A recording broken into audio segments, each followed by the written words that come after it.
अगर आपके रिजल्ट्स में प्रोविजनल रिजर्व या आरपीवी दिखा रहा है तो सर इसका मतलब क्या है और इसका सॉल्यूशन क्या है, इस वीडियो में हम डिटेल में डिस्कस करेंगे। सबसे पहले समझते हैं कि सर ये जो प्रोविजनल है या आरपीवी है या रिजर्व है, इसका मतलब क्या होता है, ये रिजल्ट्स में क्यों शो करता है। देखिए इसका मतलब यही होता है, या तो आपका जो है कोई डॉक्यूमेंट्स पेंडिंग होगा, सबसे पहला कि हो सकता है आपका कोई मार्कशीट जो है सबमिट नहीं हुआ हो, इसकी वजह से जो है आपका रिजल्ट होल्ड पे डाला जाता है। या हो सकता है कि मान लीजिए आपने 12th जो है कोई दूसरे यूपी बोर्ड से, बिहार बोर्ड से या सीबीएसई बोर्ड से, आईसीएसई बोर्ड से या कहीं और से आप पढ़े हैं, फिर आप मुंबई यूनिवर्सिटी में एडमिशन ले रहे हैं, तो हो सकता है कि डॉक्यूमेंट्स आपका वेरीफाई ना हो, इस केस में जो है वो रिजर्व रखते हैं, ठीक है।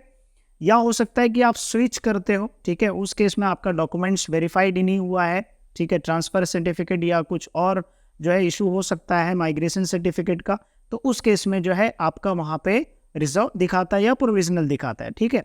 और दूसरा प्रॉब्लम ये हो सकता है कि आपका जो मार्कशीट रहेगा वो पासिंग सर्टिफिकेट सबमिट नहीं होगा, ठीक है, जिससे ये क्लियरिफाई नहीं होगा कि इन्होंने लोअर एग्जामिनेशन क्लियर किया। जैसे टीवाई के रिजल्ट्स में दिखा रहा है रिजल्ट तो फर्स्ट ईयर सेकेंड ईयर आप पास हो, लेकिन वो सर्टिफिकेट यूनिवर्सिटी में सबमिट नहीं है, तो उस केस में भी हो सकता है ना, इंटरनल मार्क्स की वजह से भी हो सकता है। तो ऐसे बहुत सारे रीज़न है, उसकी वजह से जो है आपका रिजर्व रखा जाता है, बट मेनली डॉक्यूमेंटेशन की वजह से जो है रिजर्व रखा जाता है। और वो माइग्रेशन या फिर माइग्रेशन सर्टिफिकेट नहीं हो, या तो फिर हो सकता है कि आप दूसरे बोर्ड से हो अदर देन महाराष्ट्र, तो वो डिटेल जो है वेरीफाई करने में टाइम लगता है। या उस उनकी तरफ से, जैसे मान लीजिए यूपी बोर्ड की तरफ से रिप्लाई नहीं आया है जो मार्कशीट आपने सबमिट किया है, तो आपको वो रिजर्व रखेंगे। जैसे इस सिनेरियो में आपको बताता हूँ, एक स्टूडेंट कोलकाता से पढ़ के आया 12th, उसने जो है यूनिवर्सिटी में डिस्टेंस लर्निंग में एडमिशन लिया या मुंबई यूनिवर्सिटी में एडमिशन लिया, लेकिन जिस बोर्ड का लाया था, जिस स्कूल का लाया था, वो बोर्ड का वहाँ पे नंबर भेजा गया, उसका रिप्लाई नहीं आया उस बोर्ड का, इसकी वजह से उसका मार्कशीट जो है होल्ड पे था।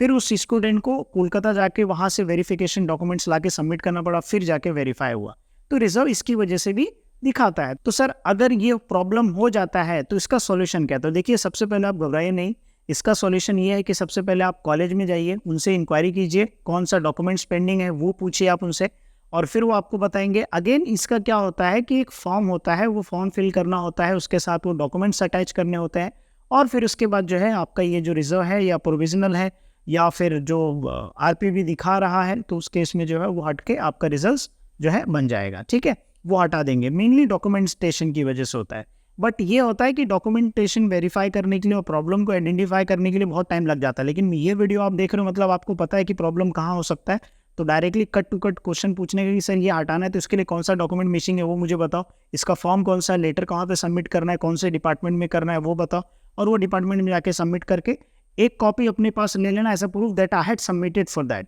ठीक है। तो वो क्या हो जाएगा, आपके पास प्रूफ हो जाएगा। फिर 15 से 45 डेज के अंदर, 15 डेज में तो ऐसा बोलते हैं 25 डेज में, बट कभी कभी जो है यूनिवर्सिटी डिले भी करता है, इट डिपेंड्स। तो आप जो है पैसा एक्स्ट्रा पे करके जो है फास्ट ट्रैक पे काम करवा सकते हैं, ठीक है, वहाँ पे आप इंक्वायरी करवा सकते हैं, ठीक है। सो उम्मीद करता हूँ कि एक छोटी वीडियो से जो है आपको हेल्प मिला होगा, कि आपको जो है जो डाउट था वो क्लियर हुआ होगा। तो अगर आप हमें थैंक्स कहना चाहते हैं तो यूट्यूब के नीचे की तरफ थैंक्स दिखेगा, वहाँ पे जो स्मॉल कंट्रीब्यूशन करके आप मुझे थैंक्स कह सकते हैं।